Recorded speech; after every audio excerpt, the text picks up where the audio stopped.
Na semana passada, nós ainda fizemos uma abordagem do capítulo 11, que diz o seguinte: e era toda a terra de uma mesma língua e de uma mesma fala. E aconteceu que, partindo eles do Oriente, acharam um vale na terra de Siná, e habitaram ali. E disseram uns aos outros: ei, façamos tijolos e queimemos-os bem. E foram os tijolos por pedra e o betume por cal. E disseram: ei, edifiquemos nós na cidade uma torre, cujo cume toque no céu. E façamos um nome para que não sejamos espalhados sobre a face de toda a terra. Então desceu o Senhor para ver a cidade e a torre que os filhos dos homens edificaram. E disse: este o povo é um, todos têm uma mesma língua, e isso é o que começam a fazer. E agora não haverá restrição para tudo o que queiram, para tudo o que eles intentaram fazer. A confusão das línguas surge a partir desse momento.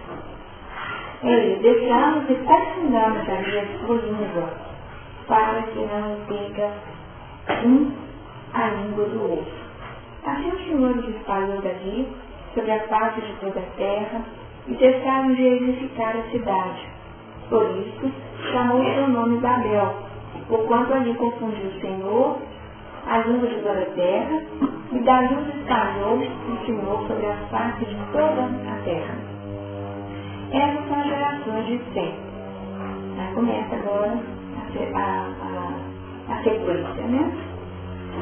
Sem era da idade de 100 anos e gerou Arpaxade, 2 anos depois do dilúvio.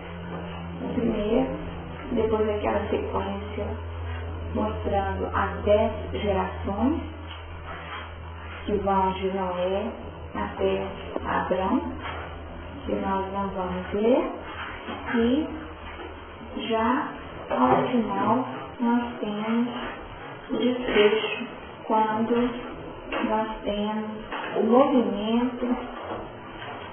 movimento a partir de Tera, no 28. E morreu Arã, estando seu pai Tera ainda vivo na terra de seu nascimento, em Ur dos Caldeus. E tomaram Abrão e Naor, mulheres para si. O nome da mulher de Abrão era Sarai, e o nome da mulher de Naor era Milca, filha de Arã, pai de Milca e pai de Isca. E Sarai foi estéril e não tinha filhos. E tomou Tera a Abrão, seu filho, e a Ló, filho de Arã, filho de seu filho, e a Sarai, sua nora, mulher de seu filho, Abrão, e saiu com eles de Ur dos Caldeus para ir à terra de Canaã. E vieram até Arã e habitaram ali. E foram os dias de Tera 205 anos, e morreu Tera em Arã. Nós já fizemos vários comentários sobre os aspectos que nós poderíamos retirar como material didático para as nossas reflexões a partir desse versículo. É interessante ressaltar que até esse ponto nós temos registros que abrem espaço à discussão. Por quê? A formação, a criação, mesmo a sequência das gerações, nós já tivemos a oportunidade de perceber que não há uma coincidência entre as gerações, quando nós estamos em grupos, existem grupos que são incluídos na sequência, mas existe um relato que forma um corpo, como se fosse uma síntese até aqui, para que nós observássemos 2 grandes ciclos. O ciclo que envolve Adão até Noé e de Noé até aqui vamos falar Adão. Esses movimentos falam o homem vermelho, Adão, com aquela condição primeira, definitiva, dentro daquela construção que efetiva a condição humana no planeta. esse homem primitivo, esse homem dos meios, é o homem da terra. Um homem que apresenta uma série de expressões em sintonia com aquele que age mais dentro do piso da terra. Já em Noé, nós teríamos uma síntese de uma mudança imensa de propósito. Aquele que desobedece, mas aquele que não é. Adão que desobedece e não é aquele que justo e reto obedece. E ao obedecer, cria condições para uma série de experiências, uma vez que o dilúvio promove um encaminhamento e aqui nós temos uma nova humanidade.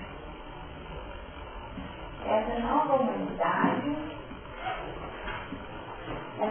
humanidade que viverá a partir desse novo ciclo de mais 10 gerações, uma expressão renovada. 10 e 10. Dentro da avaliação que nós fizemos, o 10 nos colocaria na posição do 1, ser novamente contrário.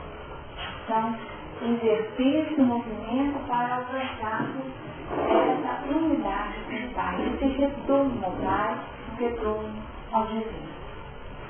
Essa série de experiências poderia ainda retratar o 10 como sendo a expressão do homem, como aquela estrela na escritura, 5, 18, trabalhando o homem material como também o homem espiritual. Existe toda uma construção, um fechamento das construções, em termos das bases, que permitiriam a expressão das potencialidades do ser. O homem está estruturado fisicamente no primeiro ciclo, consolidando a sua presença na Terra. Mas, mais que isso, ele consolida a sua expressão espiritual, retomando aquela ideia do Deus único. Que seria a grande conquista a partir de Abraão. Se nós avaliarmos historicamente, e aqui a questão histórica é fundamental, para que a gente tenha alguma ideia. A partir do capítulo 12, que nós já estamos em Gênesis, nós teríamos uma série de relatos que são comprovados historicamente, com pesquisas, definindo que aqui não existe mais parece que foi ou é simbólico. Não. Nós teríamos uma série de registros fundamentados dentro da história do povo brasileiro. Então nós temos aqui, em Abraão, ele patriarca, mas muitas vezes apresentado como o primeiro patriarca. Mas se nós pensarmos bem, Abraão não é patriarca dentro da expressão do físico. Se nós pensarmos, Noé não é um patriarca, certamente que são patriarcas. Mas aqui começa a história do povo. O nosso objetivo, quando nós nos reunimos e nos debruçamos nas reflexões dos registros contidos no Pentateuco, especialmente em Gênesis, o nosso desafio não é uma abordagem de profundidade nem uma constatação científica acerca dessas informações. Nem tampouco sairmos dessa condição e operarmos um trabalho extremamente minucioso, trabalhando palavra por palavra. Por algum tempo, nós fizemos a leitura numa outra Bíblia. E vocês observaram como o relato é diferente. Se nós tivéssemos uma outra Bíblia, certamente o registro também seria diferenciado, o que não desqualifica a essência da informação. Então, o nosso grande objetivo é tentar buscar nessa história que se propõe ter a história da humanidade, nós possamos daí retirar elementos que possam dar um peso à nossa própria trajetória. Saindo do ontem e hoje, aplicarmos aqueles componentes para que a partir da apropriação desses conceitos, desses valores, nós possamos nos sentir mais seguros para implementarmos a nossa própria evolução. Então, esse é o nosso desafio. Esse sim, o sentido do estudo da evolução, que nós temos tido até então. Mas é claro que o conhecimento teórico e as informações acabam sendo componentes que nos dão essa base de segurança. E, no mínimo, nós estamos aprendendo muito sobre a nossa própria trajetória. E aqui fica um grande desafio. A condição do homem tentando implementar a partir dos cinco um reino próprio, o reino do mundo. E nós estudamos e refletimos a partir de Jorge, que definiu toda a edificação de uma cidade. A estruturação no mundo. Fala do mundo e no mundo. Esse reino no mundo que precisou ser desestabilizado. Então nós observamos o seguinte: quais seriam as ações das leis divinas frente aos esforços que o homem implementa para assumir a diretriz deste mundo? As coisas vão muito bem, de repente acontece algo que ativa, via leis desejais, um remanejamento da situação. Nesse momento, entre Adão e Noé, nós tivemos o dilúvio. Entre Noé e Abrão, nós tivemos a torre. Babel, né? Não foi isso que nós estudamos? Babel. Porque houve uma promessa que a terra não seria mais destruída pela água. Não foi isso? E nós tivemos até uma correlação de Babel, que é que no dilúvio nós poderíamos dizer que foi um batismo pela água, vamos chamar de batismo pela água, nós fizemos uma referência que Babel teria sido um batismo. Vocês devem ver? Dá essa ideia? Um batismo pelo fogo. E nós correlacionamos com as línguas de fogo. Cada um sintonizando uma faixa vibratória, e a partir dessa faixa vibratória, refletindo no mundo componentes diferenciados. Uma vez que para nós é importante o quê? Importante a estruturação das escolhas, mediante o livre-arbítrio de cada qual, mas sempre definindo um filtro particular e não um domínio que massifique a condição evolutiva da Terra. Tá certo? Então nós fechamos com essa ideia. Se Babel significa confusão, é também porta de Deus. E aí se colocar a ideia. Aquilo que nos parece uma dificuldade, muitas vezes é um instrumento didático utilizado como um componente para mudança. A cidade está estruturada. É tudo bonito, né? Quando a gente fala, está tudo pronto. A gente fala assim, não, agora eu terminei minha reforma. Está ótimo. A casa está do jeitinho que eu quero. Aí na hora que a casa está do jeitinho que a gente quer, o que acontece? Acontece um vazamento do marido e uma infiltração no quarto. Eu falei, gente, eu achei que tinha acabado. E nós, muitas vezes, assim, gente, manutenção de casa é aquela história. Não dá espaço, né? Não dá espaço, porque o espaço só está na hora que você adquire, né? Comprar aquela casa maravilhosa. Mas ninguém sabe qual que é o dispêndio de energia, de recursos mesmo, para mantê-lo. Então nós estamos aí diante de um grande desafio. Mudar, às vezes, adquirir algo, não representa a conquista. A conquista está realmente quando nós conseguimos zelar, cuidar, e aí vem a palavra cuidado, né? O cuidar, que é o trabalho do dia a dia, que necessitará ser feito por cada um para que aquele valor permaneça como um valor ventilado, um valor que seja vida. Porque paralisou o sabor. Está satisfeito? Que busca que nós vamos fazer? Então essa é a grande questão. Se nós estivéssemos inteiramente saciados, nós não estaríamos buscando.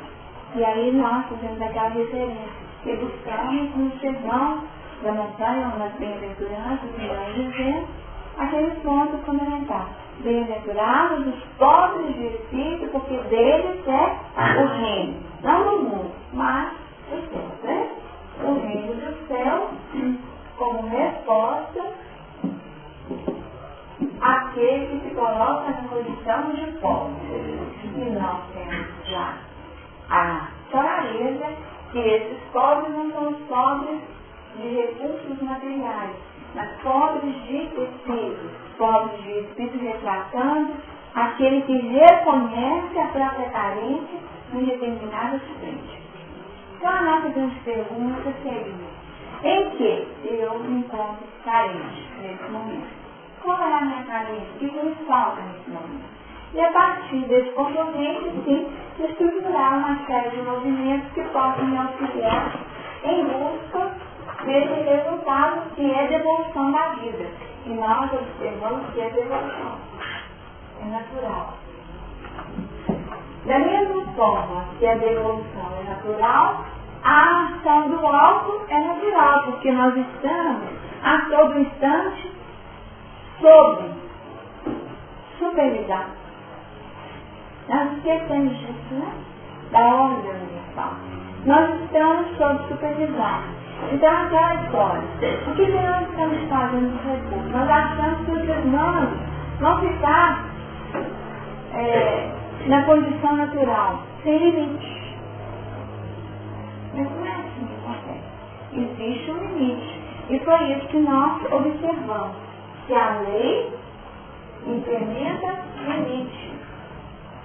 E o limite proposto no capítulo 11 foi esse. Deixamos, confundamos ali a sua língua para que não entenda a língua do outro. Isso porque a união faz a força, gente. No mal também?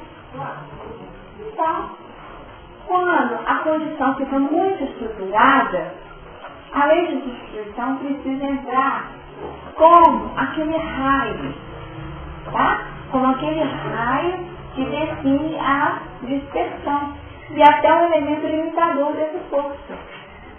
Abusar demais não vai dar certo. Porque a partir dessa condição surgirá no plano das realizações um limite, porque agora não haverá restrição para tudo que eles intentem fazer. Vão ficar sem limite mesmo. Tudo que eles imaginarem vão achar que pode fazer. E não é assim. Vão tentar fazer. Vão achar que podem. Então não é. Aí surgiria uma distorção total de uma plenitude. E aqui nós teríamos uma porta aberta às cristalizações. Tá? As cristalizações, elas estão consolidadas nessa condição. Não haverá restrições para tudo que tentarem fazer. A lei veio, promoveu uma confusão em toda a terra e um espalhar. Um espalhar para que núcleos pequenos pudessem conduzir a proposta inicial no crescer, multiplicar, frutificar, né, e encher a terra. Então tudo isso já foi bem trabalhado e não ficou nenhuma dúvida disso não, né? Será que teria algum outro ângulo que vocês gostariam de ressaltar? Aqui se colocou ali Adão, Noé e Abraão, né? Colocou a diferença das gerações, né? Mas são três, né? 1, 2, 3 para formar o homem de fé. Esse é o homem de fé, sem dúvida. E aqui está. Aqui a desobediência, Adão. Noé obedece. E Abraão, de novo, nós vamos perceber a posição dessa fé, dessa crença e da livre adesão, da obediência à proposta que foi feita. E nós observamos que Noé foi feito um trabalho na arca, e a arca representou a estrutura dessa nova casa a partir de 4 casais, não é isso? Nós temos 4 casais.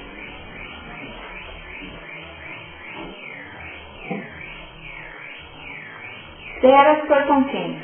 Ele foi com a mulher dele? Falou isso? Não?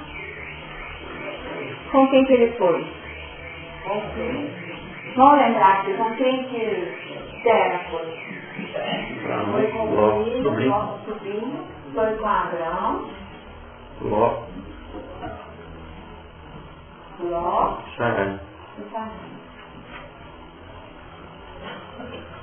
Interessante, mas não volta com a mulher, não? Nossa,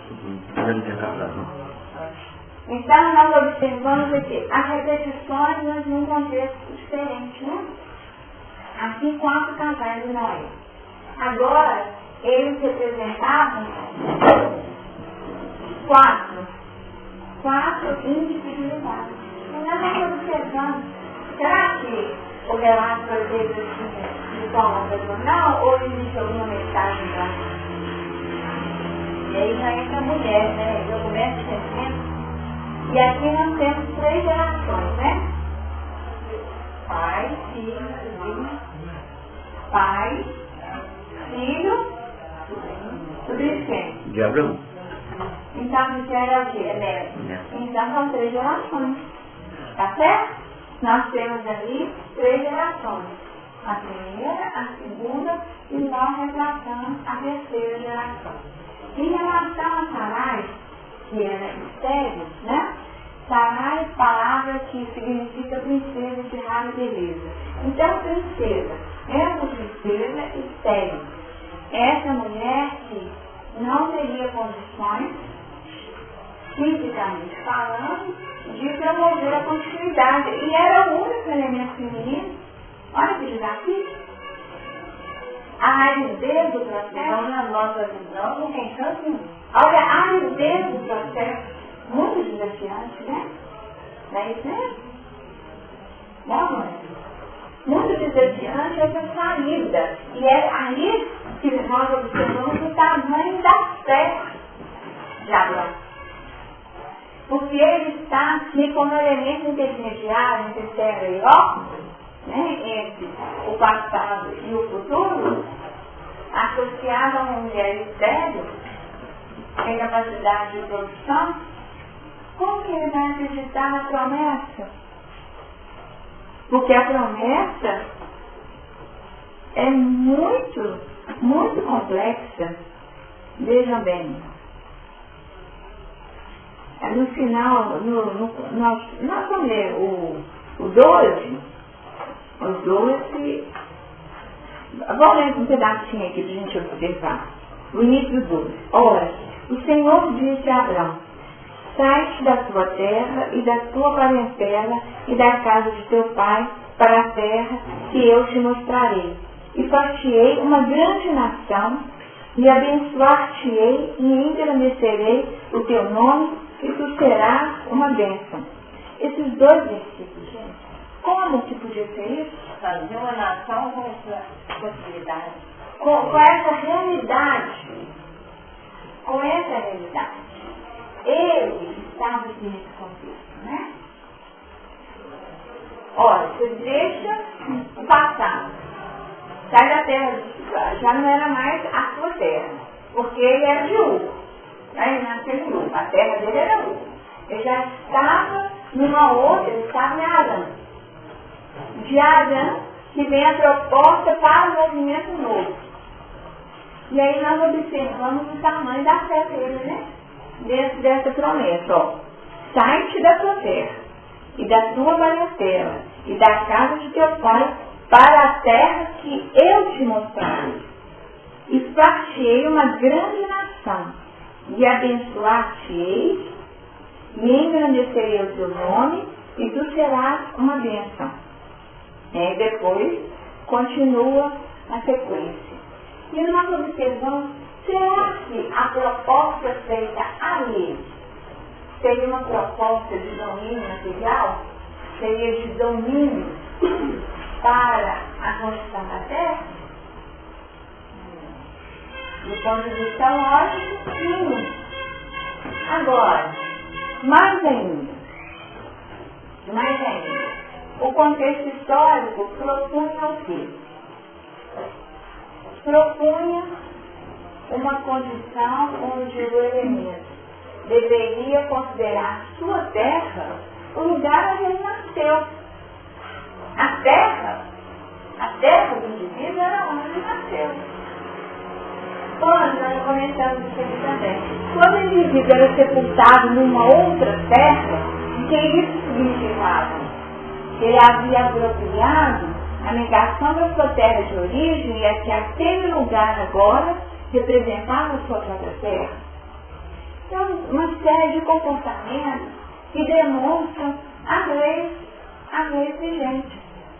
O código de anulado mesmo, né? Então, nós seguimos assim, qual era o código de lei vigente na época? Era esse. Tanto que algumas coisas que nos surpreendem, para a época, são naturais. Por exemplo, uma mulher estéril. Uma mulher estéril poderia promover o quê? Dar a sua escrava para o marido. Isso era algo corrente. Dar a sua escrava para o marido com o objetivo de procriação. Isso era vigente. Mas mais ainda, era da lei que uma vez que surgida alguma situação, aquele que era o filho do marido, se a dita, né, a esposa, viesse a ter um filho, ela tinha o direito também de expulsar a escrava e o filho da escrava. Isso era considerado livre do sexo. Então aquele que era filho durante um tempo deixava de ser vestido. Era condição da época. Então isso tudo porque nós olhamos com o olhar do hoje das nossas relações atuais, onde essa legitimidade fica já num plano diferente, né? Num plano totalmente diferente daquele da época. Quer dizer, se a estéril não tivesse o filho permaneceria. Outra questão que era questionada, a primogenitura. A primogenitura era algo que estava no direito do patriarca. O pai é que definia, porque o pai ele tinha direitos amplos sobre todos e sobre tudo. Tanto que ele podia definir para quem que era a primogenitura. Isso não é a cronológica. Alguns tentavam se apoiar na cronologia. Eu nasci primeiro, então naturalmente eu sou o primogênito. Mas não era assim. O pai podia definir, não, eu quero que a primogenitura, quer dizer, o legado, o título e o valor e a continuidade do meu processo fica na mão de quem eu quero. Tá? Então essa ideia do filho mais velho, isso não é uma coisa corrente. O pai podia mudar. Então aqui nós temos até aquela ideia, né?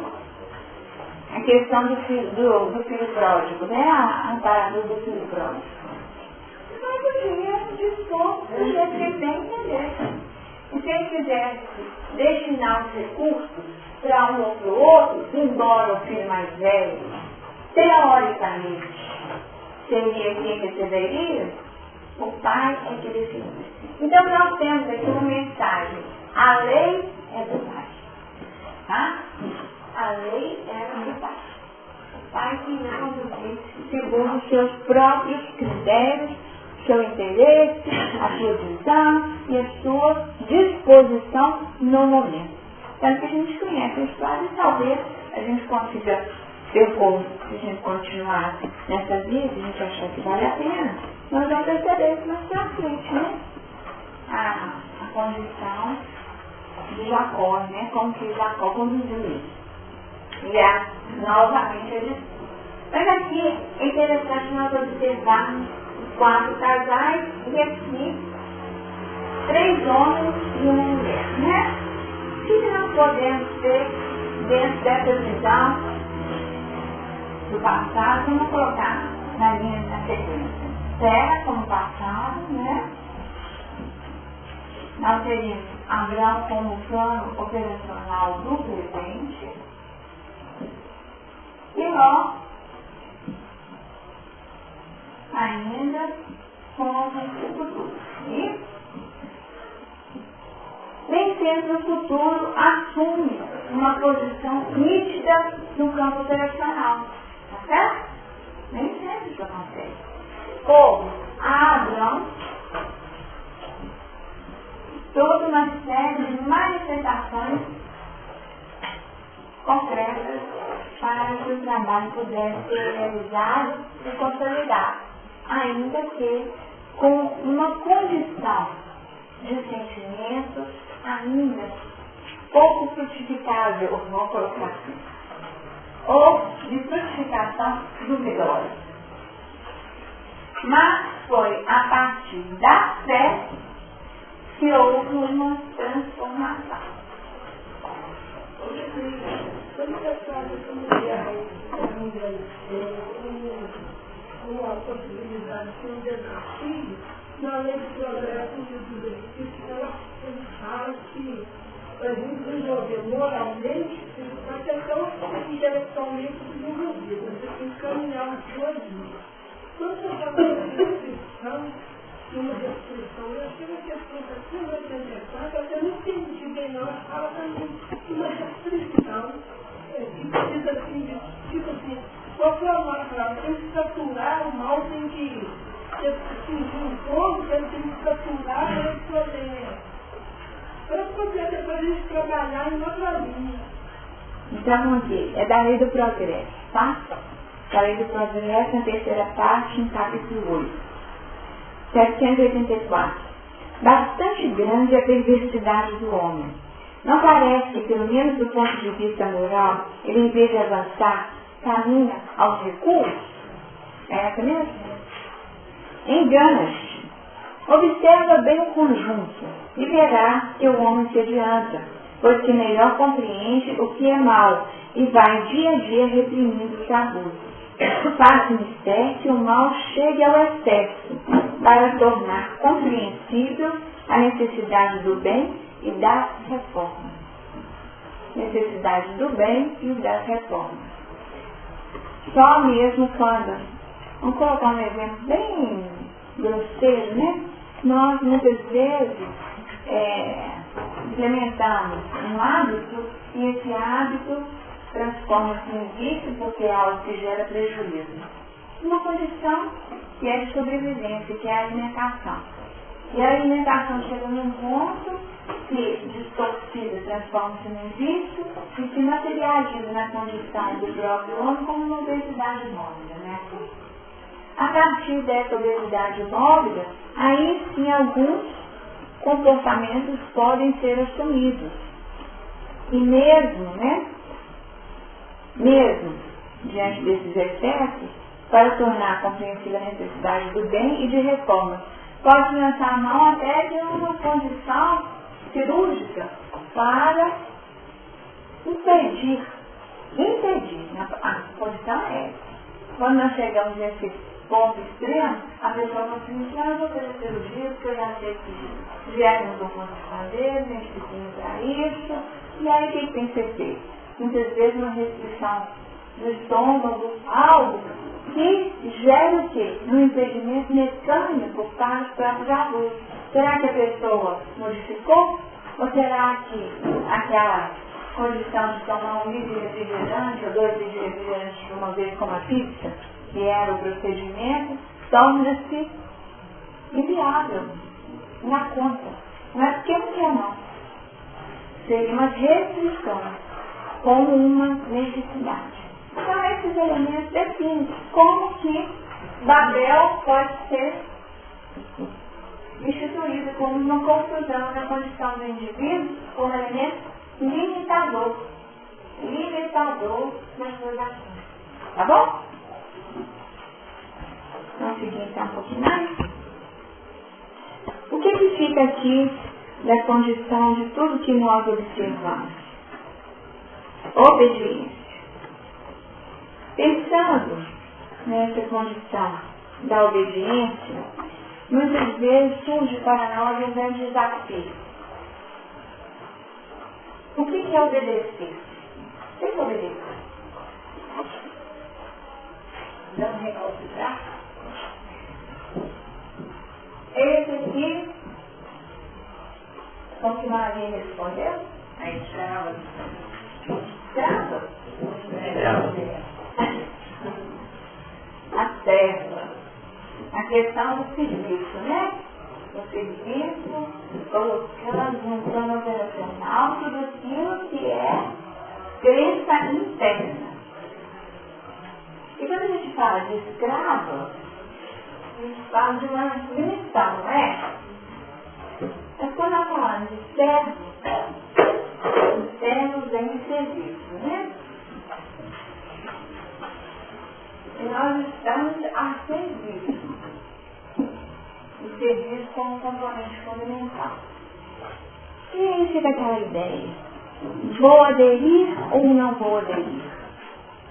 Qual que seria a virtude dentro desse serviço, dessa ação do servo? O grande desafio seria o servilismo, né? Então vamos colocar serviço e servilismo. Trabalhando os traços, os caráteres do verdadeiro espírita, nós temos uma série de posicionamentos. E é dito por André Luiz, não servilismo, tá? Porque o servilismo aí nos coloca na condição de escravo que não pode, não tem a liberdade de ação mediante a ação da lei para expressar a sua posição. Aquilo que vigora no seu mundo íntimo, aquilo que acontece tem que ser transformado e a ação é feita por construção. Então nós trouxemos uma abordagem de uma média, hoje não foi uma fase. Aí nós voltamos lá atrás, no Renovando Atitudes, tá? No Renovando Atitudes, o capítulo servilismo, que depois vocês podem reler, porque é muito importante, tá? Porque é interessantíssimo. E é uma abordagem a partir do Evangelho segundo o Espiritismo, o capítulo 9, o item 8, que diz o seguinte: a obediência e a resignação dos virtudes companheiras da doçura, muito ativas, embora os homens as confundam erradamente com a negação do sentimento e da vontade. A obediência é o consentimento da razão. A resignação é o consentimento do coração. Então nós falamos que há 3 elementos masculinos, não é certo? Nós temos nessa obediência o consentimento da razão. Houve um consentimento irrestrito de toda a razão, do passado, presente e do futuro. A estrutura para poder seguir e continuar a proposta de multiplicação dos valores, buscando a terra prometida, esse reino e essa nação, cujo nome seria, nós vamos estudar mais para frente. E aqui ficaria para nós um exercício para estudarmos o servilismo. A subserviência pode responder, olha só, gente, ser servo, ser subserviente. Porque quando nós falamos de servilismo, subserviência, olha.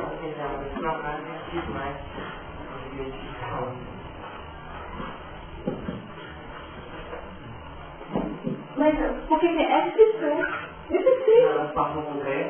Mas o texto, nós fizemos o texto justamente por isso, sabe? Porque a mente tem essa técnica, vamos colocar assim, essa técnica pedagógica para nos ensinar a partir de fontes que nos permitam identificar em que patamar nos encontramos. Se nós estamos a serviço ou se nós estamos destinando a colocar a sua experiência como solidão. Tá? Agora. Aqui é uma solidão. Aqui nós estamos fazendo, mas não é porque a gente quer, não. Nós estamos nos submetendo, tá? E é isso que ele faz. Então vamos tentar, vamos fazer a leitura devagarzinho, para que possamos identificar os pontos e até perceber como está sendo a nossa obediência. Nossa obediência é um consentimento da razão? Então é a questão, dentro dessa nossa autoobservação. Autoobservação e autoconhecimento, que tenta observar para identificar. E conhecendo, estabelecer a possibilidade de mudança ou não. Então vamos lá. A subserviência pode ser uma estratégia, tá? E esconde o quê? Falta de iniciativa, passividade indesejável, complexo de inferioridade e uma imaturidade da personalidade. Razão, né, gente? Colocou 4 pontos. Então, o que tem? Falta de iniciativa. Não, você escolhe para mim, né? O que você quer? Não, escolhe. Pode escolher.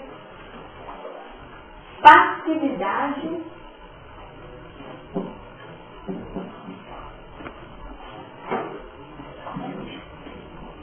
Passividade indesejável, tá? O outro componente, um complexo de inferioridade. Não, Senhor, você sabe, né? Você tem mais capacidade para poder avaliar. Então, mais experiência, né? Vai acomodação da situação. E imaturidade. Imaturidade na personalidade.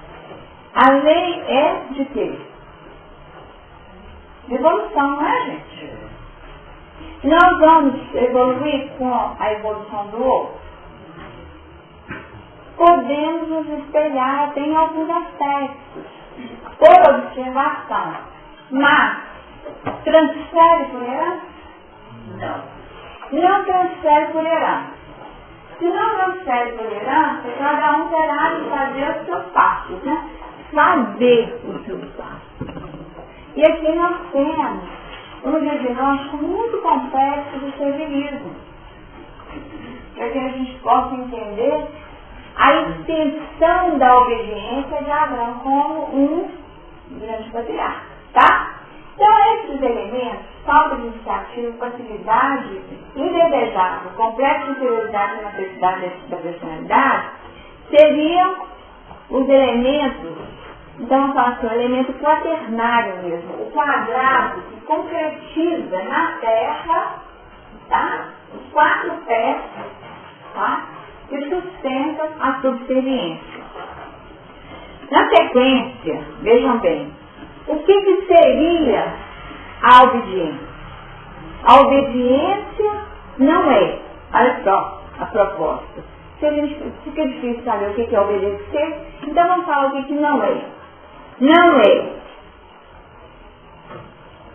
Não é negar a vontade e o sentimento, e sim exercitar o próprio poder de escolha e de cooperar juntamente com os outros para produzir algo mais do que se fizesse sozinho.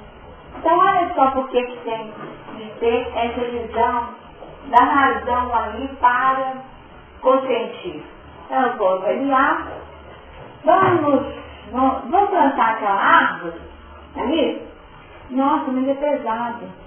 Mas, ó, sozinho ele não vai poder fazer. Se eu auxiliar a plantar aquela árvore, no futuro essa árvore vai dar frutos, vai dar sombra, vai estar um ambiente mais aconchegante, vai ajudar na condição da atmosfera do planeta, e uma série, aí eu estou trabalhando o quê? Razão, não estou? E eu chego à conclusão que é bom para mim definir, a partir da avaliação dos ganhos futuros, daquela escolha, do exercício da minha vontade e do meu pensamento, do meu sentimento, e direcionando a minha vontade naquele sentido, é bom, é pro bem coletivo, para mim mesmo, trabalhar e aceitar esse convite. Isso é subserviência? Não. Isso não é, porque houve um exercício.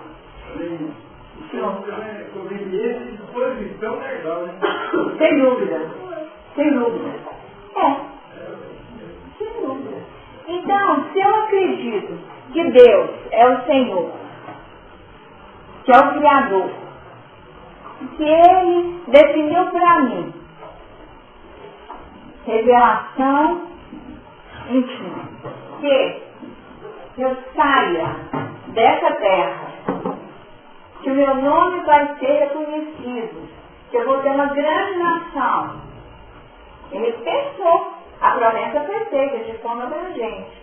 E ele refletiu sobre isso. E falou assim, esse negócio convém. Convém. Tá? Porque às vezes a gente fala o seguinte, eu vou fazer para poder ficar na paz. Vou ficar na paz com o indivíduo. Vou ficar com a paz com o indivíduo, mas vou ficar no conflito interno. Em dificuldade. Então, está dando para ver a diferença do que é obedecer? Oi? Obedecer passa, então, por esse desafio. Então, vamos ver o que mais que o Espírito aqui realmente nos orienta. Assim, considerando, a obediência deve ser uma postura interna, racional, lógica, compreensiva e a mais consciente possível. Tá? Isso porque, gente, é um exercício de liberdade. A obediência é exercício de liberdade. Eu posso obedecer ou não. Só que nós não entendemos que existe lei de causa e efeito. Então eu fiz o que fulano mandou. Adianta alguma coisa? Eu pus fogo no celeiro do outro porque fulano me mandou. E aí? Quem que pôs o fogo? Eu pus fogo. Então, quer dizer, o ato é a sua sementeira. Então nós vamos responder pelo lado. Vale? Adianta alguma coisa falar que foi fulano que mandou? Adianta não, né? Adianta nada. Então, é verdade, mas eu ser preso assim mesmo. Mas era isso que eu queria dizer, né? Tá certo, é verdade, mandou mesmo.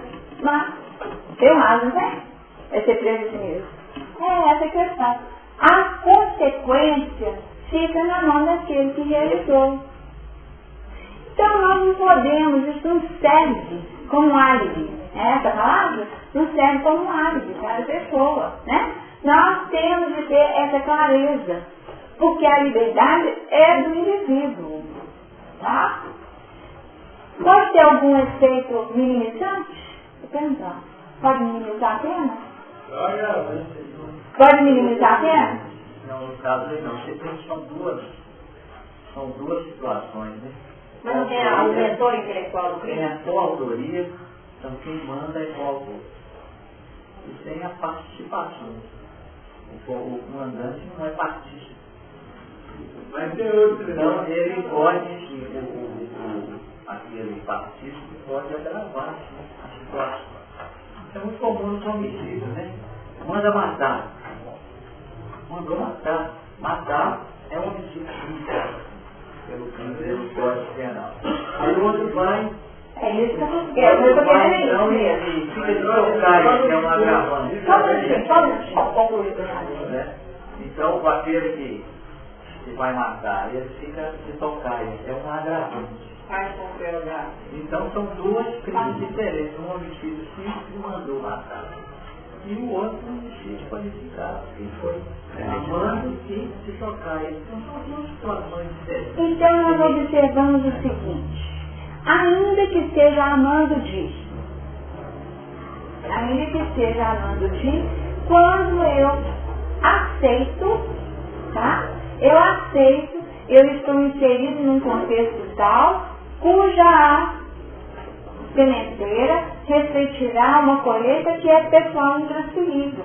É isso que nós estamos querendo colocar aqui dentro da visão dessa obediência, tá?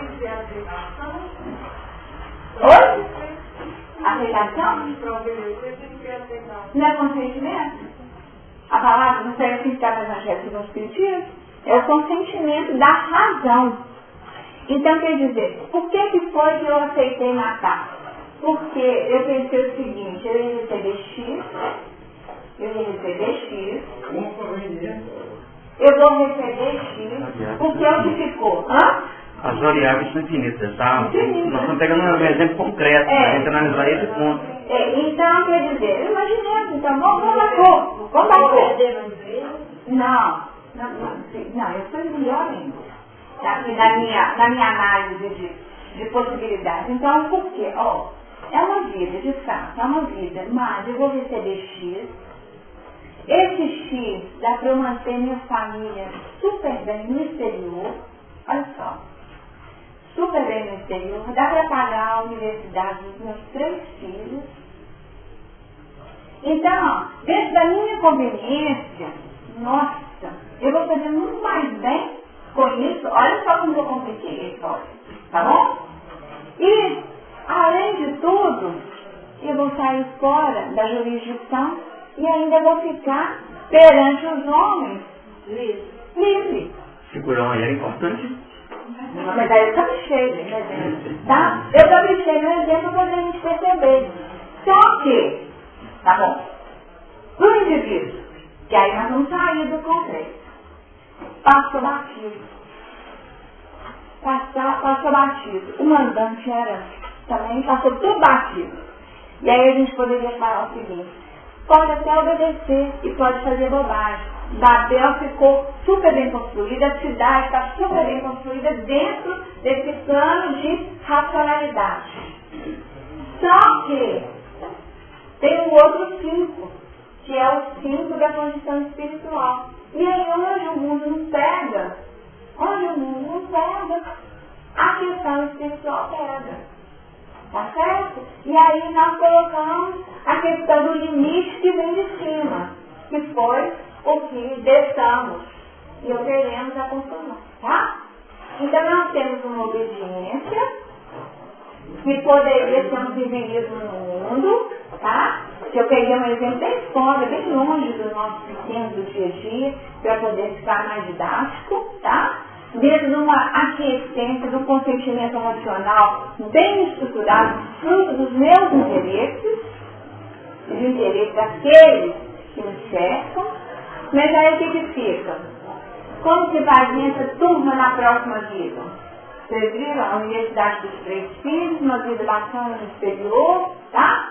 E tudo tranquilo. Família o quê? 10. Tá certo, gente? Uma família 10 para o mundo. E podem até abrir espaço, não é assim a evolução? Numa geração vinha um complicado. Depois, na outra geração, vinha uma condição de vivência nas 10, que era diferenciada e abrir espaço para componentes novos. Aí o que acontece? Quem que vai ser aquele que foi realmente o contra a lei? Vai ser aquele que ainda não apresenta condição negativa. E da próxima vez, dentro dessa condição de espalhar para que não se entenda, a condição pedagógica da própria vida e do amor universal vai criar condições para que não haja mais espaço. Talvez o pai, e aí nós vamos tirar os filhos, né, que receberam o benefício, até sem questionar, que na verdade nós não podemos falar na atualidade que os filhos não seriam concorda? Que aí, se os filhos são adultos, eles vão pensar assim, nossa, mas de onde que veio esse dinheiro todo? Não há questionamento.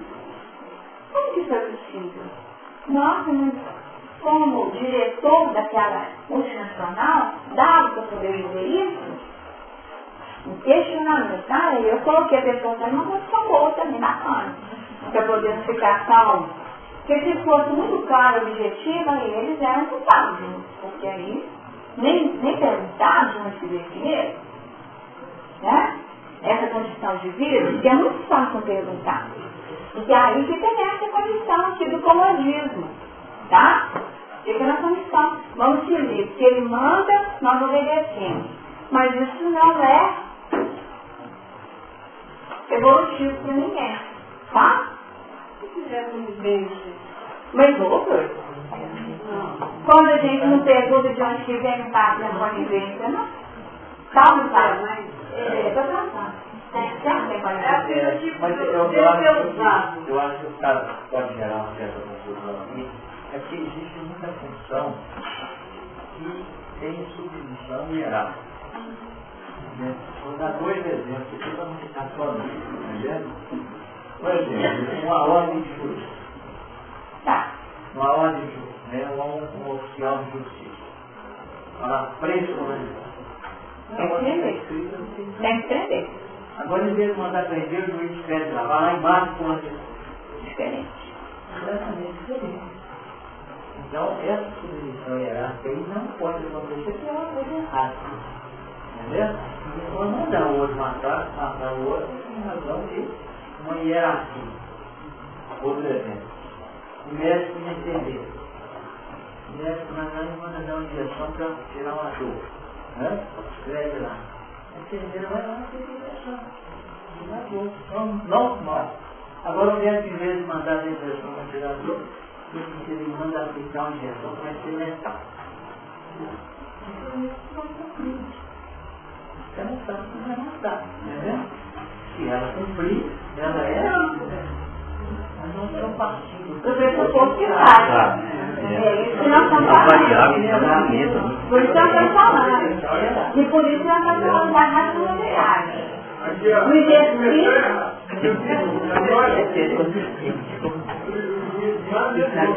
Levar uma ordem para a política. Estou gerando um ciclo aí, está perdendo tempo. Isso é verdade, tem que ser explicado. Isso é verdade. É verdade. Então nós estamos partindo da ordem. Da ordem. É a ordem mesmo. É da ordem de quem pode. É da da ordem de quem pode. Não pode. É ilegal porque é contra a lei. O caminho vai. Mas, gente, então, ó, na verdade, então tá, pode fazer o tumulto em 2 minutos. 2 minutos de tumulto, o cochicho com o outro aí. Pode ver o cochicho aí, 2 minutos. Bateu, bateu na sala. Bateu. Você sabe que essa técnica pedagógica é uma técnica pedagógica, tá? Essa técnica pedagógica que é do cochicho, cada um fala de cena ao outro.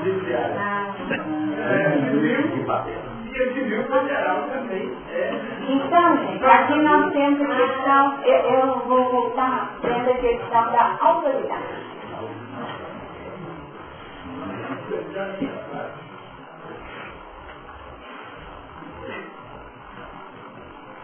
Existe uma autoridade moral? Não. Aqui nós vamos falar uma autoridade real. Real.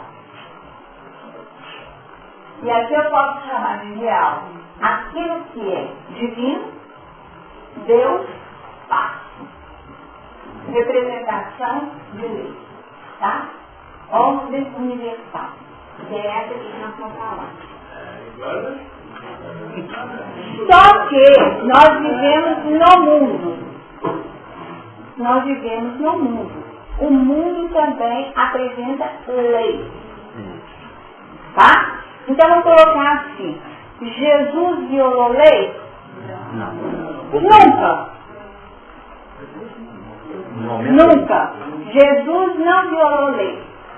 ele foi justificado indevidamente. Ele não violou lei. Embora ele devolvesse o questionamento, porque no coração dos homens ele sabia o que vigorava. E aí, eles sabiam muito bem que eles estavam querendo pegar um pontinho para poder justificar a justificação dele. Mas na verdade não tinha. Não tinha. Não tinha. Então nós temos aqui, é uma autoridade real do Pai que reflete e que, pela convenção,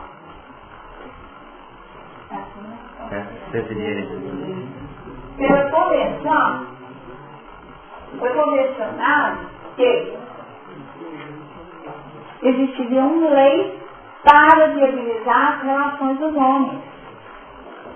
Esse foi o papel que nós é, dentro da legalidade. E nós precisamos disso, porque senão vira cochicho mais de 2 minutos. Mas Babel de vida inteira, de confusão plena, tá? E nós não podemos argumentar o quê? Ignorância. Isso não funciona. Isso não funciona. Isso não liberta ninguém, tá? E nós sabemos tudo. Não sabemos. Muita coisa é por ignorância mesmo. Mas nem isso não resolve para nós. Isso não vale, é preço dinheiro. A pessoa não sabia.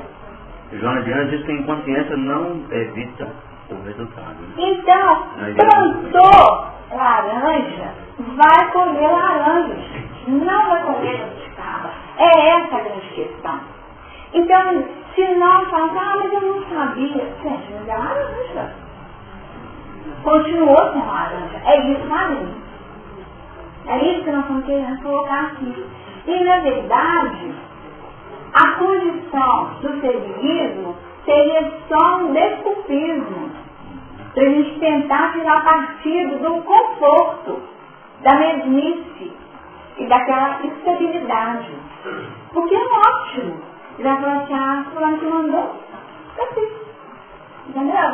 Como se isso transferisse toda a responsabilidade para o outro. Mas, na verdade, são comparsas, tá? São comparsas dividindo o mesmo delito. É isso que nós estamos querendo colocar. Como delito, deu causa e resultado do risco de produzir. Por interesse, aí, os problemas do servilismo ou da subserviência nas criaturas, eles têm, assim, uma raiz. Aí nós estamos no trabalho. Você pergunta, né? Você pergunta. Não, seu pensamento, né? Que você. Tanto que isso é difícil. O tanto que isso é difícil. Isso é para todos nós. Ele verbalizou um pensamento que é coletivo. Então vamos lá. Os problemas do servilismo ou da subserviência nas criaturas foram gerados em muitas circunstâncias na infância, onde pais instigavam o medo e a ameaça como forma de obter a obediência dos filhos. Trata-se de um propósito cômodo e muito rápido, mas contraindicado na complexa tarefa de educar. Então vamos colocar assim. Imaginemos que nossa condição atual fosse essa. Pessoas que têm esse padrão de comportamento. Mandou a gente faz. Bem lá. Tá? Qual que é a raiz dessa condição? Aí atrás disso nós teríamos aqui dentro da proposta desse espírito o seguinte: medo e ameaça como os padrões pedagógicos, tá? A metodologia educacional dos pais: medo e ameaça. Se você não fizer, você vai ficar 10 dias. 10 dias sem ligar o computador. Tá? No mundo atual, isso é uma grande ameaça. Esse é um drop de expansão. Só que essa metodologia tem sido apontada como ineficaz, como inadequada. Porque o que acontece? Se nós educamos dessa forma, vai ganhar uma curva, vai ter uma dificuldade. vai ficar o quê? Uma que às vezes a gente escuta hoje, uma que eu tenho escutado muito diferente. Menino que estuda em escola particular e que está tendo dificuldades escolares. Se você não passar, você vai para a escola pública, porque eu não vou gastar mais dinheiro com você. Pedagógico, gente? Não é isso? Nós estamos nesse momento. Então, quer dizer, tem que ser dentro do nosso contexto. Antes, vamos imaginar, lá, há uns anos atrás, estadual central era o máximo, né? Então, quer dizer, você tem que fazer um concurso violento para você conseguir entrar numa escola dessa. Mas hoje, no nosso contexto, infelizmente, e aqui nós vamos colocar infelizmente, é uma ameaça que representa muita perda. Então vai assim. Aí na hora que o menino escuta isso, você quer falar? Começa a chorar. Começa a chorar. Tá? Mas não é válido isso? Porque nós estamos aprendendo aqui. Não, estou falando assim, com o filho, assim, para ele. Mas é isso que nós estamos falando, de não é válido. Que é pedagogicamente inadequado. Porque nós vamos criar essa condição. Vai criar essa marca e a pessoa ficar na subserviência, que é um servilismo, que vai gerar essa confusão toda aqui e falar, não, mas foi por onde mandou. Mas não adianta. Tá? Por mais que, só um minutinho, gente, para poder concluir aqui o pensamento, tá? Para a gente perceber onde nós queríamos, né, chegar. Qual que era a proposta aqui, tá? Qual que era a proposta? Adultos que herdarem essa formação familiar, se não forem, olha só, gente, se não forem espíritos maduros e decisivos, com farta bagagem espiritual e valores desenvolvidos, poderão viver com essa intrusão educacional. Chama de intrusão educacional, achei a pessoa interessante. Intrusão educacional. Então, na nossa época, nós fomos os filhos que viemos para passar por isso, por esses freios. Veja bem, se não for, mas às vezes nós ainda temos alguns desses aspectos, gente. Nós estamos aqui tentando fazer. Não, não falando isso não. Falando de espírito. É dela. É o freio, né? Eu tava Não, querida. Não, querida. Nós estamos aqui fazendo o seguinte. Nós já estamos limpinho? Não tem. Algum aspecto disso aqui pode ser que a gente tenha. Tá? Mais ou menos pronunciado. Por exemplo, vamos colocar a falta de iniciativa. Tem gente que fala o seguinte: eu não sirvo para ter um emprego. Eu sirvo para ser empregado. Por quê? Eu não sei gerenciar. Não sei mandar. Eu não sei gerenciar os recursos. Tá certo? Eu não sei como é que fala. Delegar, não sei delegar. Então eu sou o quê? E ainda falo de boca cheia, eu sou operacional, né? Mandou fazer, eu faço o quê? É uma conquista? É. Mas talvez isso já venha. Ele já precisa. E um pequeno exercício de mudança já seria um grande ganho. Tá? Então a falta de iniciativa poderia ser um elemento. Aí vamos avaliar por que tem a falta de iniciativa. Eu só fazia que não está mandado. Porque, ai de mim, se eu saísse da risca que ele passou, medo e ameaça, como intrusão educacional. Só que tem gente que vivia debaixo da coisa, tomava surra com a corrente do cachorro, tá? Tomava surra com a corrente do cachorro, tá bom? O que é isso? Medo e ameaça. Mas era um espírito dessas características que falou aqui, ó. Se forem espíritos maduros, decisivos, com farta bagagem espiritual e valores desenvolvidos, podia tomar surra com a corrente do cachorro grossa, que não é falta de iniciativa, gente. Entendeu? Porque isso não ia ficar como marca, não. Ia ficar com registro morto, gente, eu acredito que era assim que meu pai educava. Mas você percebe que isso não afetou a estrutura profunda do indivíduo. Você não vê isso. Se não é para ser de que jeito? Porque nós fazemos a partir do ensaio e erro mesmo. A gente não tem curso para poder fazer as coisas, a gente vai fazer para que dá certo. Aí fala assim, nossa, isso é muito pesado, isso eu vou fazer diferente. Aí a gente afrouxa demais.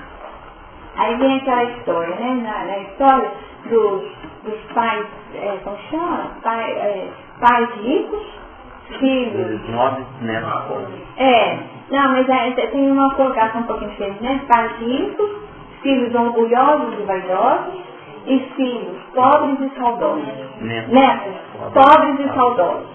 Tá? Falando só da relação real. A casa de uma avó era assim, né? Tá? Pobres e saudosos. Então nós teríamos essa condição. A partir dessa falta de iniciativa, tá?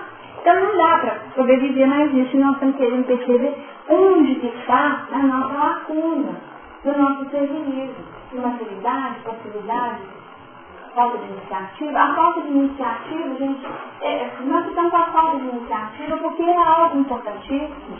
É tão bom lidar com alguém que tem iniciativa, não é? A torneira está pingando, gente, fecha. Não vou fechar, não, porque vai que, né? Era para ficar. Às vezes não foi eu que abri. Ou não fui eu que abri, mas às vezes está aberta porque está dessalgando o bacalhau, né? Então ela tem que olhar para ver se não tem um sentido para estar aberta também, né? Não é verdade?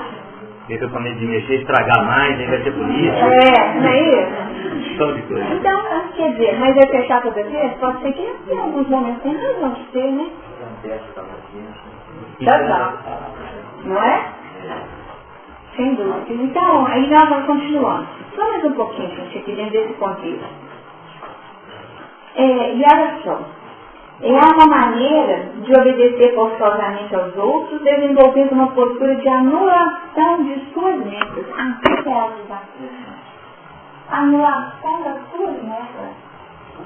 Anulação das suas metas, substituindo sua independência unicamente pelas vontades alheias. Então, eu não tenho metas, então como consequência aqui, diga a vontade do outro. Eu detesto bacalhau, mas como bacalhau, estou comigo. Eu adoro bacalhau, tá? Não é o caso, não, tá? Metas e vontades alheias. Então, está vivendo a própria vida, gente? Aqui que está a questão. Não está vivendo a própria vida. Então, a pessoa para obedecer precisa avaliar o que é. Quando a pessoa então é colocada no contrário, sendo prepotente, não é dele. Mas às vezes é isso mesmo. Vamos só, antes de continuar um pouquinho, ver as pessoas que levantaram as mãos. Porque ele está na sua Também negativo. Extremidade, né? Pode. Sim. Hã? No começo, né? Ela não quer se fazer na sua casa, só sendo por medo. Medo de dar força. Qual é a inferioridade? Não acontece inferioridade. Uma frase muito comum no relação do trabalho, né? Não tem aquela manda quem pode, mas aí é a história. É a história, aí nós vamos voltar na questão. Não, mas aqui, gente. Aí nós vamos voltar na questão polêmica anterior. Tá? E aí nós temos que tomar mais cuidado. Porque nas relações do reflexo, vou pegar Sócrates. Como que foi a história de Sócrates? Tomou o quê? Se for Deus. Tinha que tomar mesmo. Era a convenção era essa? Oi? Não foi vontade. Não. Dele? Não foi dele. Ele tomou porque ele quis. Não, ele tomou porque ele quis. Ele tomou porque ele quis. E é tanto que a mulher dele virou para ele e falou assim, ó, nós estamos arrumando um jeito aqui pra você fugir. Porque você não precisa, nós sabemos que você não fez nada disso. Você é inocente. Você não tem que tomar isso. Aí ele falou assim, mas como assim? Como assim? Onde nós vivemos, a lei é essa. Né? Eu estou condenado. Mas você queria que eu estivesse em razão? Olha só. Não, ele sabia que não estava, mas ele não violou a lei. Ele foi íntegro o tempo todo. Ele não violou a lei em tempo algum. Ele respeitou a lei do mundo. Oi? Ainda bem que eu não ia julgar ele, não ia saber o que eu ia fazer. Mas vocês entenderam o que ele fez, gente? Ele cumpriu a lei o tempo todo. Deve tomar. A lei manda que eu tomo, então estou tomando. Ele jamais violou a lei. Ele era um educador e educou até na morte. Se a lei existia para ser cumprida. Entendeu? Mas concordar é outra coisa. Concordar é outra história, mas entendeu? Entendeu a ideia? A lei manda isso. Então ele fez tudo para sair fora. Estava tudo arrumado para poder ir para o exterior. Tá? Para ir para o exterior. Ficar fora da lei. E ficar fora da lei. Ele não queria ser um fora da lei, não. Ele nunca tinha sido um fora da lei. Ele nunca tinha sido um fora da lei. O que queria ser na hora da saída do mundo? É aquela história da tentação. A mulher dele foi a tentação do filho. Deve sair, né? Pode citar aí, ó, o poder do mundo. Tá? Então a tentação foi essa. É a hora que você prioriza o corpo. Deixa de ser fiel às suas metas. E cede a vontade alheia. Ele, se ele tivesse recusado de tomar fuga e tivesse aderido à fuga, o que ia acontecer? Ele cumpriu o papel dele, está indemnizado já, como uma figura, como se fosse maravilhoso. Tá? E aí que ficou mesmo na história, né? E aqui nós percebemos o alcance. E você queria que ele estivesse na razão? Igual com Jesus. Jesus podia ou não podia sair da cruz? Tem gente que diz que ele foi o construtor do planeta, que operou curas maravilhosas. Quer dizer, meios no domínio das leis espirituais, ele tinha. Isso está lá. Não entrava assim no pé dele, não, gente. Colocava ali uma camada assim, de fluido poderoso, né? Camada de fluido poderoso ali, e você não está contra, não, né? Então, a gente, dentro dessa condição, dentro desse exercício que nós estamos inventando, vamos fazer de acordo com o padrão. E é isso que nós estamos falando das convenções. Das convenções, que elas precisam ser respeitadas. Tá? Se nós não trabalharmos dentro dessas convenções, elas mudam, com certeza. Mas nós não estamos aqui nesse sentido de criar um litígio com essa condição que é necessária, porque é exercício. É exercício. Se nós não somos fiel no corpo, como que nós vamos ser fiel no mundo? Tá? É isso que eu estou falando. Se eu estou nesse mundo, eu vivo nessa comunidade, e a regra, a lei é essa, e eu acredito que as regras e a lei são importantes para que a sociedade progrida, o coletivo tem que vigorar. O que é? Senão a gente vira e fala o seguinte, vamos fazer uma assembleia.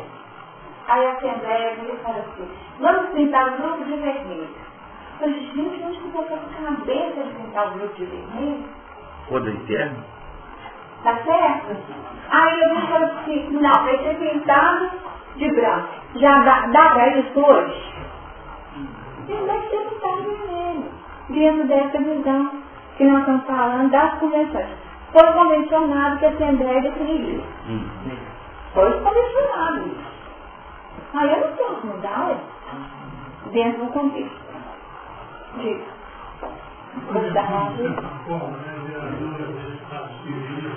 Oi? As convenções, de certa forma, são geradores desses estados civilizados. Com certeza.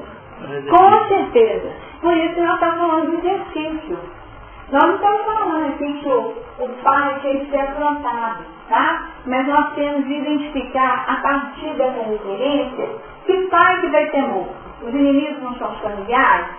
Então, aqui nós podemos colocar, se aqui nós temos um pai que promoveu medo e ameaça, o pai que tem que ser morto, para a gente crescer e caminhar, é o medo e a ameaça. Tá? Não é a figura física que operou de forma equivocada. Cresceu o que seja melhor, gente. Às vezes mudam. Na época era melhor. Não contei, às vezes, vocês acharam bacana? A escrava é oferecida para poder ter continuidade da geração do marido. Mas se a mulher tem o filho dela, quer dizer, aquilo que era semente do vir a ser de uma coletividade, já não tem mais lugar. Parece justo hoje aos nossos olhos. Para eles, naquela época, não tinha a menor dúvida. Que tinha que ser daquele jeito. Então, a convenção, por isso que ela muda, por isso que ela muda, por isso que dentro do contexto é que nós podemos trabalhar. É um termo extremamente desafiante, a tal da obediência. Mas o que nós estamos querendo colocar é a questão do trabalho para que a gente não fique preso a metas e vontades alheias. Eu posso até falar assim, vai ser vermelho mesmo. Vai ser vermelho mesmo. Mas eu continuo achando que melhor ser branco. Hoje mudou pouca coisa, né? Mas no Brasil não é aprovado. Aí ninguém não quer. O Bruno, você ficou sem falar, né? Eu estava lembrando, quando foi usado para repetir a vontade dos outros, muitas vezes as pessoas entram naquele processo de se tornarem rancorosos. Era o final do... É o final do texto, tá, gente? Que não deu pra gente continuar, né? O ser humano que se sujeita, que vamos ler só esse pedacinho para poder consolidar a sua contribuição. O ser humano que se sujeita a ordens de comando vive constantemente numa confusão mental, absorvendo a atmosfera íntima, uma sensação de não ter agradado o suficiente. Numa tentativa inútil de cumprir e concordar com ordens recebidas, cai quase sempre na decepção, na revolta e na indignação, pois esperava receber amor e consideração pela obediência executada. Então, dentro da conveniência, eu quero que meu pai me ame, tá? Então, eu vou ser um bom filho, porque assim meu pai vai me amar. E aí, ele vai me considerar de forma especial. Aí, vou voltar no exemplo. Aqueles pais que falam o seguinte, se você não estudar, você vai para a escola pública, aí o filho estuda e passa. Aí o filho fala assim, passei. Aí, o que o pai fala? Não fez mais do que a sua obrigação. Você não fez nada diferente. Aí, o que acontece? Isso aqui, decepção, revolta e indignação. Porque não recebeu nem mais amor e nem mais consideração. Tá certo? Vamos para o desafio de ver? Então, nós estamos falando essas coisas até para a gente entender. Eu estou decepcionado com fulano. Eu estou super decepcionado. Então, a partir desse problema, estou decepcionada, assumo que estou. Não era isso que eu esperava. Tá bom? Então, nós temos de fazer a retrospectiva. Para poder avaliar onde em nós está a raiz dessa decepção. Porque eu fiz de forma interessada. Eu tinha um ganho em mente. A minha obediência, ela passou por um crivo, por um filtro. Ela passou em algum momento. E eu avaliei que era conveniente para mim seguir daquela forma, tá? Foi conveniente porque eu não queria ter escola pública, por exemplo, tá? E aí, eu fiz. Mas, sempre nós temos uma expectativa para além. quando o contrato, vamos colocar assim, o contrato das relações, não havia explicitado o que nós temos. Não havia explicitado qual seria a sequência natural. O pai só falou uma coisa. O que ele tinha dito? Só. Se não fizer, a perda é certa. É aquela história. Quanto você vai receber, te pagarei o que for justo. Tá? Gente, olha, o tema é renovando a atitude. Renovando a atitude. Ó, o tema, você viu, né, gente? Como que aspectos de Abraão são dentro do nosso contexto atual. E por que é mais fácil filosofar do que trazer esse contexto? Você viu que é mais fácil filosofar? Porque quando nós contextualizamos o nosso dia a dia, que é a razão de ser do nosso estudo, surge os desafios. Tá? E nós temos que lidar com esses desafios, porque senão vamos ficar nessa mesmice gastando, como diria André Luiz, né? Gastando os copos, repetindo as vidas, né?